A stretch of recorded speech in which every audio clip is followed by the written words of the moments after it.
Assalamualaikum warahmatullahi wabarakatuh. Selamat pagi teman-teman semuanya. Kembali program Obsesi Obrolan Sehat Sahur Dini Hari dari 94,2 Gemasri FM hadir lagi di tempat Anda. Apa kabar? Semoga semuanya sehat, semoga semuanya baik ya. Yang jelas kita tidak bosan-bosannya untuk selalu mengajak Anda untuk berperilaku hidup sehat ya. Makanya berbagai hal dari dunia kesehatan siap kita hadirkan saban harinya di program Obsesi kerja bareng Gemasri FM dengan RSU Muhammadiyah Ponorogo. Melayani dengan sepenuh hati, mudah, nyaman, dan islami. Nah, pagi ini di saat Anda menjalankan ibadah sahur ya, lagi bersantap sahur dengan menikmati menu-menu yang disajikan, maka pagi ini kita sengaja mengundang Dr. Yuniar Tri Rahmawati dari RSU Muhammadiyah Ponorogo. Apa kabar? Assalamualaikum. Waalaikumsalam warahmatullahi wabarakatuh. Mbak Ii, berjumpa lagi ya. Alhamdulillah. Sehat ya? Alhamdulillah sehat. Setahun yang lalu Obsesi pernah juga ya? Pernah. Terus ada perkembangan nggak kira-kira setelah 1 tahun ini? Kira-kira. Perkembangannya pertama perkembangan berat badan. Perkembangan apa selalu harus berat badan sih? Oh, enggak juga ya Mbak ya. Tapi mungkin suasananya mungkin Mbak. Suasananya tambah adem ya. Suasananya tambah semangat juga. Oke deh. Ya jelas pagi ini kita akan membahas puasa aman, lambung aman ya bersama dengan Dr. Yuniar Tri Rahmawati, dokter cantik. Bukan koleksi ya. Biasanya kalau kita ngomongin soal lagu gitu biasanya gini, lagunya cantik koleksi, tapi ini bukan koleksi ya. Oh, jangan dong. Koleksi ya? Koleksi suami aja dan koleksi anak. Cukup. Baik, dokter. Ini kita yang pertama seperti biasa lah kita akan menanyakan ini masalah penyakit emah ya. Karena ini ada kaitannya kalau masalah lambung itu selalu dikaitkan, orang selalu mengaitkannya dengan penyakit emah seperti itu. Nah, gimana ini? Apakah memang selalu ada korelasinya antara penyakit lambung yang diderita seseorang dengan penyakit emah? Penyakit lambung dan penyakit emah. Kira-kira ada korelasinya atau enggak gitu ya Mbak ya? Jadi sebenarnya yaitu tadi, sakit lambung itu bisa macam-macam. Penyakit lambung bisa emah atau biasa disebut dengan dispepsia. Terus kemudian ada GERD, gastroesophageal disease ya Mbak ya. Atau biasa itu disebut dengan apa yang namanya ya, asam lambung yang naik ke bagian kerongkongan atau bagian esofagus. Itu salah satu bagian dari penyakit ini ya, namanya apa, penyakit yang disebabkan karena asam lambung. Iya. Gitu. Apakah memang setiap manusia punya asam lambung atau apa sih kok selalu disebut-sebut asam lambungnya naik, asam lambungnya naik? Ini sebenarnya penyakit atau bagaimana? Iya, sebenarnya manusia normal pun itu pasti konsumsi atau pencernaan secara kimiawinya pasti ada keterkaitan dengan asam lambung. Ya. Jadi makanan dicerna secara kimiawi dengan bantuan enzim. Ada 2 enzim Mbak Ii. Kemudian itu dicerna menjadi salah satu bagiannya adalah asam lambung itu tadi. Cuman asam lambung yang terlalu tinggi mungkin bisa menyebabkan salah satu keluhan tadi. Salah satunya emah atau GERD atau dispepsia itu tadi. Nah, asam lambung yang normal ya sudah seperti kita biasanya. Jadi karena ada kecenderungan asam lambungnya itu naik, akhirnya disebut dengan penyakit emah dan seterusnya gitu ya. Baik-baik. Nah, semua punya enzim ya Mbak ya. Enzim itu datangnya dari mana? Dari luar tubuh kita atau ketika kita mengkonsumsi makanan sudah ada enzim atau bagaimana sebenarnya penjelasannya? Ya, baik. Jadi secara semua orang dalam mencerna makanan, semua orang itu pasti punya yang namanya 2 enzim, namanya pepsin dan renin. Itu yang fungsinya untuk memecah itu tadi, makanan-makanan tadi. Nah, jadi tanpa bantuan apapun, seharusnya secara normal, si enzim itu pasti sudah ada di dalam tubuh kita. Jadi sudah dari Allah, sudah takdirnya ya kalau kita itu punya enzim 2 itu untuk memecah makanan seperti itu ya. Baik, kemudian apa ini gejala-gejala dari penyakit lambung atau MAH itu sendiri, Mbak? Gejala-gejalanya ya Mbak ya. Jadi kalau gejala MAH itu biasanya kalau kita makan, mungkin hari-hari biasa 1 porsi piring kita bisa habis dengan porsi yang segitu ya. Ini makan baru separuh atau baru berapa, rasanya seperti sudah penuh. Kemudian ada rasa. Ini terkait rasa atau memang di situ itu penuh banget begitu? Rasanya sudah penuh, Mbak. Rasanya ya. Rasanya sudah penuh. Kemudian ada keluhan mungkin lebih sering sendawa. Antop. Nah. Kadang kalau orang luar Jawa bilangnya atop itu adalah rasa puas. Nah ini beda lagi. Habis makan itu biasanya atop ya? Iya. Gelegean istilahnya ya. Gitu. Tapi si MAH ini juga kadang-kadang lebih sering lagi untuk mengeluarkan sendawa. Terus yang ketiganya ada rasa mual dan rasanya pengen muntah.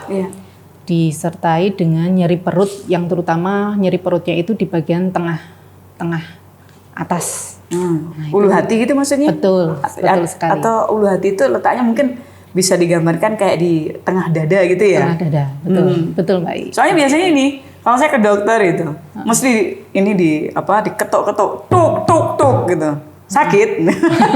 Selalu begitu ya. Ini sakit nggak perutnya gitu? Terus kalau bilang sakit, saya tanya, kenapa dok kok mesti ditanyain itu? Ya untuk bagaimana meresepkan obat kalau misalnya nanti kena punya penyakit MAH, harus juga dikasih obat untuk penyakit MAH itu. Repotnya kan gitu ya kalau penyakit MAH. Kelihatannya kan sesuatu yang sepele dan orang sering mengalami penyakit MAH. Cuman kadang-kadang kok harus ada perlakuan khusus seperti itu. Nah, kalau begitu penyebabnya apa ini, dokter? Gejalanya kan udah disebutkan tadi ya. Rasanya kayak sebah, kemudian kayak penuh, terus bersendawa alias gelegean. Enak kalau gelegean gitu. Habis makan ikan itu biasanya iwa gitu ya. Biasanya gitu kan? Nah gimana dok? Baik. Sini saya akan menjelaskan terkait penyebab penyakit MAH. Tapi sebelum merinci penyebab kondisi penyebab MAH-nya ini, di sini saya akan menjelaskan mengenai cara kerja lambung terlebih dahulu, Mbak Iya. Jadi tadi saya sudah menjelaskan bahwa setiap makanan yang kita konsumsi akan masuk ke lambung dan dicerna secara kimiawi ya. Kemudian proses pencernaan ini dibantu oleh 2 enzim tadi yang saya sebutkan. Jadi enzim pepsin dan renin yang bercampur dengan asam lambung. Jadi pasti orang normal akan punya asam lambung. Nah, jika terjadi gangguan, mukosa itu akan rusak atau lapisan usus atau lapisan lambung itu akan rusak dan menimbulkan rasa sakit dan nyeri. Seperti kita tergores, luka, pasti akan menimbulkan rasa sakit atau nyeri itu. Nah, apabila gangguan ini terus-menerus, asam lambung itu akan memecah mukosa lagi dan menyebabkan iritasi dan peradangan.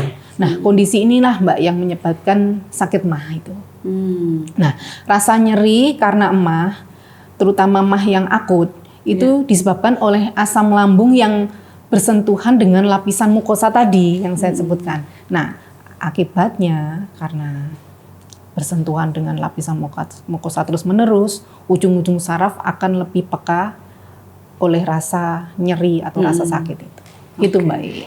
Baik. Jadi ternyata penyebabnya macam-macam. Nah, sumber-sumbernya sendiri apa ini? Apakah itu faktornya naiknya asam lambung itu dari makanan atau apa ini, dokter? Jadi gini, sebenarnya penyebab dari MAH itu sebenarnya penyebabnya banyak ya, faktor penyebabnya. Salah satu karena mungkin intoleransi makanan itu juga bisa. Yang kayak gimana tuh yang bisa berpotensi menaikkan asam lambung? Jadi kayak ada beberapa orang yang dengan pemberian susu, misalkan susu itu menyebabkan lebih rasa perih ya. Karena mungkin tidak cocok. Orang ya. Ada beberapa orang yang tidak cocok dengan salah satu produksi susu atau ini susu ya. Itu salah satu contoh intoleransi makanan. Yang keduanya mungkin karena stres. Betul. Karena stres juga bisa. Nah, kemudian selain stres, kemudian ada Makanan, kalau makanan? Oh ya, salah satu nomor tiganya makanan. Jadi makanan-makanan yang menyebabkan MAH ini itu adalah makanan yang mungkin terlalu asam, terlalu pedas, termasuk juga minuman-minuman yang memicu adanya menaikkan asam lambung. Apa itu? Jadi mungkin seperti teh, kopi, minuman yang bersoda, beralkohol. Itu salah satu pemicu dari itu tadi Mbak, penyakit MAH. Mbak, dokter, ini apakah penyakit MAH itu sendiri ada garis keturunan? Jadi orang tua yang kena misalnya penyakit MAH, apakah juga anak-anaknya sama atau bagaimana sebenarnya? Ya, seharusnya kalau saya bilang menurun atau tidak, seharusnya tidak. Karena setiap orang itu produksi dari asam lambung itu kan tergantung dari masing-masing ininya kita, makanan yang kita masukkan, pengaturan stres kita, pengaturan pola waktu makan kita. Nah, itu kan tergantung dari masing-masing orang itu sendiri.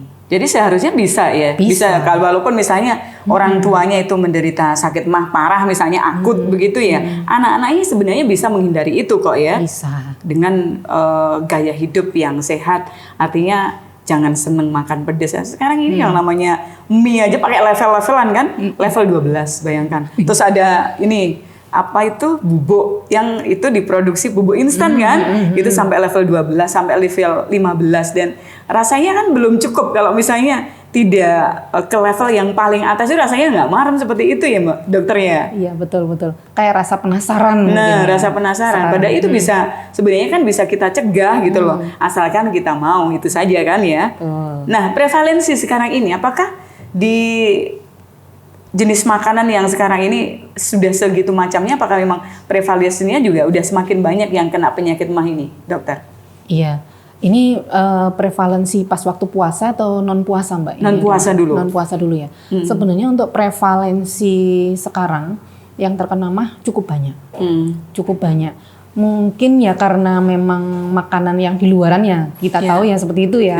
Kadang-kadang ada pentol setan, ceker setan bayangkan. Nah itu terlalu pedas, kemudian itu belum ada kuntilanaknya loh ya padahal. Terus makanan rata-rata disediakan dengan cara digoreng, lebih banyak digoreng.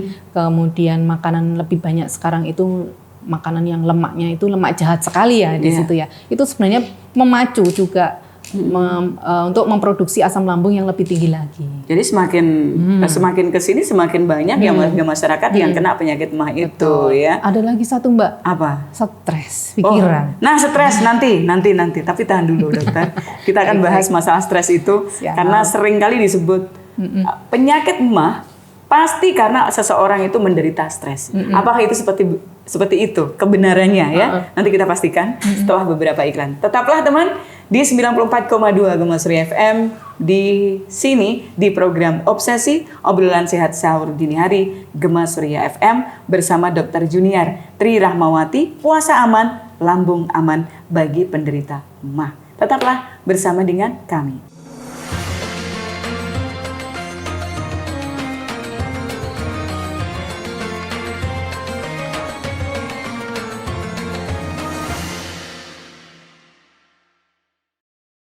Baik teman, kita lanjutkan perbincangan kita di Obsesi Obrolan Sehat Sahur Dini Hari Gema Surya FM di pagi ini. Masih bersama dengan Dr. Junior Tri Rahmawati, juga tetap dengan tema puasa aman, lambung aman bagi penderita MAH ya. Ini sesuatu yang kayaknya sudah umum banget ya. Nah, Dokter Junior, kita balik lagi ya. Tadi sudah disampaikan untuk gejala-gejala dan sebagainya. Ada satu hal yang tadi sempat menurut saya ini sesuatu yang perlu dipahami juga oleh masyarakat, yakni tentang stres. Bener ya sih kalau ada yang bilang gini, mesti orang yang kena penyakit MAH karena bawaannya dia itu stres gitu. Bener gak sih? Oke. Terima kasih Mbak I. Wah, pertanyaannya bagus sekali Mbak. Jadi gini Mbak, seseorang yang sedang mengalami stres, itu tubuhnya itu dapat menghasilkan hormon yang dapat memperlambat pencernaan. Ya, hal ini membuat makanan yang bertahan lebih lama di perut, sehingga asam lambungnya itu tadi memiliki banyak waktu untuk naik ke kerongkongan. Bahkan beberapa orang lebih banyak makan saat sedang merasa stres, kadang-kadang orang itu. Jadi semakin banyak makan gitu ya maksudnya ya kalau pas lagi stres. Nah, hal ini juga akan menambah deretan masalah. Selain stres juga karena pola makanan yang berlebihan tadi itu memicu sakit mah. Itu salah satunya. Terus harusnya makannya gimana kalau misalnya orang yang stres gitu dan tidak melari ke makanan gitu? Harusnya gimana? Nah, sebenarnya ada beberapa cara bagaimana biar kita tuh tidak larinya itu merancukan pola makanan, jumlah makanan, porsi makanan ya. Sebenarnya kita bisa lari misalkan dengan kegiatan-kegiatan positif. Ya, salah satunya misalkan olahraga, Mbak I. Nah, itu sebenarnya bisa dengan olahraga itu kita bisa mengatur stres kita, mengurangi stres kita dan melimpahkan atau memutus rantai stres itu dengan salah satunya mencoba olahraga mengalihkan gitu maksudnya ya. Apalagi sekarang itu bulan puasa, mungkin kita bisa alihkan dengan yang namanya beribadah. Gitu, Mbak. Terus, nah ini kan tadi di waktu pada hari-hari biasa ya, bagaimana untuk potensi kena penyakit mah dan sebagainya. Kalau pas lagi puasa, memang potensi untuk kena penyakit mah ini lebih besar ya, dokter ya? Ya, sebenarnya gini. Puasa itu kan sebenarnya manfaatnya itu banyak sekali, Mbak I ya. Kalau di puasa-puasa di awal itu memang untuk mengarah ke kambuhnya sakit mah itu sebenarnya memang besar. Ya, karena kenapa? Tubuh itu kan perlu adaptasi ya. Yang semula kita itu pola makannya itu terjadwal 3 kali makan, kita sekarang terjadwal 2 kali makan. Terus kemudian ketika makanan yang sebelum puasa kita itu misalkan diatur, nggak teratur misalkan ya, yang sebelum puasa kita nggak teratur makan berlebihan, pokoknya makan yang ada dimakan ini. Kalau sekarang kan lebih diatur lagi, Mbak. Ya. Terus yang ketiganya, ketika pola stres kita yang sebelum puasa itu lebih banyak emosi atau apa. Kalau sekarang stres kita kan lebih ditekan ya puasa ini. Nah, seharusnya dengan puasa itu akan lebih bermanfaat untuk pencegahan mah itu sendiri. Harusnya gitu. Ya. Iya. Dengan beberapa yang saya sebutkan tadi alasannya. Gitu, baik. Tapi aman nggak sih bagi orang yang kena penyakit mah berpuasa? Nah, kondisi yang bagaimana seseorang tidak aman untuk menjalankan ibadah puasa ini? Baik. Jadi gini, agar puasa itu tetap aman, ya itu sebenarnya kita biar tidak mengalami kambuh atau apa. Itu yang pertama, kita jangan melewatkan yang namanya sahur. Oh, jadi diusahakan walaupun mungkin rasanya munek-munek gitu ya, pagi-pagi harus bangun dan sebagainya. Enak atau malas atau masih apa. Seyogyanya kita tidak melupakan yang namanya sahur. Melewatkan ya. Terus kemudian tidak menunda waktu berbuka puasa. Itu diutamakan dulu. Ya. Terus kemudian yang ketiganya mungkin makannya kita perlu waktu makan secara perlahan terlebih dahulu. Terus kemudian makan dengan porsi kecil. Ya, dan selanjutnya hindari makanan-makanan tadi yang memicu asam lambung yang naik seperti yang saya sebutkan tadi.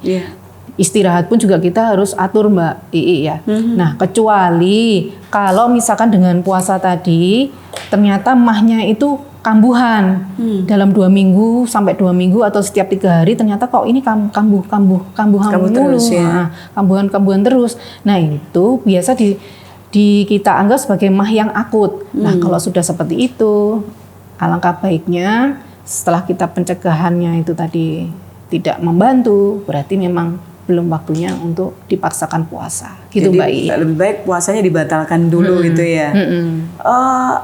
Ciri-ciri seseorang yang penyakit mahnya itu akut tuh kayak gimana sih sebenarnya, dokter, biar kita wah ini memang penyakit mah saya lagi kambuh dan lagi berat banget gitu loh. Gimana, Dok? Iya. Jadi ya itu tadi yang seperti yang saya jelaskan sebelumnya. Jadi kalau penderita mah akut itu biasanya lebih sering terjadi kumatannya tadi Mbak. Kalau kronis, sering kambuh ya. Sering kambuh. Jadi kalau kronis itu biasanya lebih lama untuk terjadi kambuhannya lagi. Nah, kalau yang mah akut itu bisa 2-3 hari kumatan lagi. Dicoba lagi kumat lagi sakitnya. Dan bisa berlanjut sampai dengan 2 minggu tanpa penyembuhan. Nah itu kalau sudah seperti itu kan sangat mengganggu sekali. Itu yang dinamakan dengan mah yang akut itu tadi. Makanya saran dari beberapa referensi sebaiknya para penderita mah akut alangkah baiknya tidak disarankan untuk berpuasa dulu. Kecuali ya dengan pemberian obat ternyata membantu. Oke, nah berarti pertanyaannya kita berikutnya adalah bagaimana caranya untuk para penderita penyakit MAH agar tetap aman dan nyaman saat berpuasa. Ini poinnya nih, kayaknya nih. Gimana dokter? Ya, biar nggak kambuh ya ini Mbak ya. Jadi gini, MAH yang kambuh saat berpuasa dapat membuat penderita itu memang merasa tidak nyaman. Terlebih karena perut dalam keadaan kosong ya. Maka dari itu sejumlah cara mengatasi MAH saat puasa beberapa harus kita coba lakukan dulu. Nah yang pertama kalau pas waktu misalkan kita waktu puasa dicoba dilonggarkan dulu lah pakaiannya. Misalkan biasanya ininya terlalu sempit atau apa dilonggarkan dulu. Haknya dicopot. Nah gitu. Dengan melonggarkan. Nah, masalahnya pakaian yang terlalu ketat dapat memberikan tekanan berlebih pada perut sehingga turut memicu asam lambung naik. Kali aja saya dong ya. Ini perlu haknya dilepasin semua, dikasih collar kali ya. Semua lapnya gitu ya. Kali ya Mbak ya. Soalnya kan lebih, apalagi kalau udah pakai daster gitu, enaknya udah luar biasa ya. Semakin jebak udah semakin enak gitu namanya daster ya kan. Jadi itu salah satu kuncinya juga ya dok ya. Pas waktu kita kalau misalkan kambuh ya Mbak ya. Pas waktu kambuh, pas waktu puasa ya. Terus kemudian kalau pas waktu dengan melonggarkan agak dirasa belum membantu ketika kambuh. Jadi itu bisa kita istirahat tidur, kita bisa tinggikan salah satu anggota tubuh kita. Misalkan apa? Kepala. Jadi kepalanya agak ditinggikan. Kepala ditinggikan? Iya, kepala agak ditinggikan. Nah, jadi gini. Alasannya kenapa ini dokter? Dari beberapa sindrom dispepsia saat puasa biasanya dipicu oleh karena asam lambung naik ya. Nah, dalam keadaan kosong selama beberapa waktu itu tadi, salah satu cara mengatasi MAH di bulan puasa itu dengan meninggikan bagian atas tubuh dengan menumpuk beberapa bantal biar asam lambungnya itu tidak naik sampai ke atas Mbak. Harapannya tidak. Tidak naik. Karena kalau sudah naik ke esofagus atau sudah naik ke kerongkongan akan mengalami gejala yang lebih berat. Gitu. Sampai bisa sesak dokter? Bisa. Kadang-kadang itu kenapa? Salah satu resikonya penyakit MAH itu apa saja dokter? Bisa ke penyakit yang lain mungkin? Sebenarnya bisa. Kalau itu sudah sangat mengganggu sekali ya. Ada beberapa. Sampai kadang-kadang dari kita di lapangan untuk pasien sesak yang sangat sesak sekali untuk menegakkan itu kadang-kadang antara penyakit jantung beneran sama dengan penyakit MAH. Jadi bisa jadi karena kondisi penyakit MAH yang sudah akut, sudah parah, itu gejalanya mirip dengan penyakit jantung. Penderita jantung, betul Mbak. Iya. Bedanya apa itu dokter? Kalau masalah gejala-gejalanya, perbedaan antara jantung dan MAH yang akut. Sebenarnya jantung sama MAH akut ya Mbak ya. Jadi kalau untuk pembedanya, biasa kalau penyakit jantung itu bisa kita, kalau misalnya ada keluhan nyeri perut, kita pastikan dulu nyeri dadanya khas untuk penderita jantung atau bukan. Jadi kalau untuk penderita jantung, nyeri dadanya biasanya berada di sebelah kiri. Kalau jantung ya nih ya? Iya betul. Rasa seperti tertimpa, terbakar dan menjalar biasanya sampai ke bahu sampai ke tangan. Biasanya itu. Dan kita biasanya bantu tegakkan dengan pemeriksaan rekam jantung. Itu kalau berarti tidak ditemukan adanya gangguan pada jantung, bisa jadi penyebabnya hanya, maaf ya saya bilang hanya, karena ada yang menganggap namanya penyakit MAH itu udah biasa banget gitu loh. Iya kan dok? Iya betul Mbak. Berarti kalau itu aman, berarti ya salah satunya mungkin rasa sesak, rasanya dada kurang nyaman atau perut kurang nyaman, berarti dari asam lambung atau MAH itu tadi. Dokter, Ini kan yang namanya kita puasa ya, mengkonsumsi makanan kan biasanya cuman pada saat berbuka dan sahur. Nah, bagaimana pengaturannya? Apakah hanya sekedar itu atau misalnya di tengah-tengah untuk kadang ada kan yang menyarankan sering-seringlah ngemil seperti itu untuk mengurangi gejala penyakit MAH. Gimana dok? Untuk di tengah-tengahnya mungkin pada malam atau ada yang lain begitu? Jadi kalau untuk pengaturan pola makannya waktu puasa, sebenarnya yang paling bagus itu kita harus memberikan jarak dulu Mbak Iya. Waktu jarak makan kita dengan waktu istirahat kita. Sebenarnya pengaturan yang paling baik seperti itu. Katakan kita mengatur istirahat kita misalkan jam 10. Alangkah baiknya seyogyanya untuk menghindari puasa, menghindari kambuhnya MAH itu, kita makan terakhir di jam 7, 3 jam sebelum kita istirahat. Itu sebenarnya saran yang terbaik untuk menghindari MAH yang kumat itu lagi. Berarti setelah misalnya tarawih diusahakan jangan makan lagi gitu ya, sampai sahur berikutnya gitu ya. Atau kalau enggak misalkan setelah tarawih kalau mau makan silakan, tapi minimal ada jeda antara waktu makan dengan waktu istirahat kita. Karena kalau kita misalkan habis makan langsung istirahat untuk tidur, nah itu yang sama justru saja memicu asam lambung lagi. Naik lagi. Begitu ya. Baik. Dokter matur suwun sudah bersama dengan kita, tapi besok insya Allah kita akan lanjutkan perbincangan kita ini kan masih banyak yang lain. Bisa jadi kita akan nanyain soal es. Biasanya kan kalau buka puasa gitu kan, mesti sajian utamanya itu es. Es cola, es dawet, es cendol, atau es macam-macam, es mambu. Es besok, doger. nah gitu dulu ya. Nah itu ya. Jadi teman-teman sampai di sini ya perjalanan kita di Obsesi Obrolan Sehat Sahur Dini Hari Gemasri FM bersama dengan Dr. Junior Tri Rahmawati dari RSU Muhammadiyah Ponorogo. Besok insya Allah kita masih akan melanjutkan tema yang sama, puasa aman, lambung aman bagi penderita MAH. Dan teman-teman juga bisa melihatnya di channel YouTube Gemasri FM, kemudian juga di channel YouTube-nya RSU Muhammadiyah Ponorogo. Jangan lupa ya, Anda bisa subscribe, like, share, and comment di sana. Terima kasih, sampai di sini dan Assalamualaikum warahmatullahi wabarakatuh.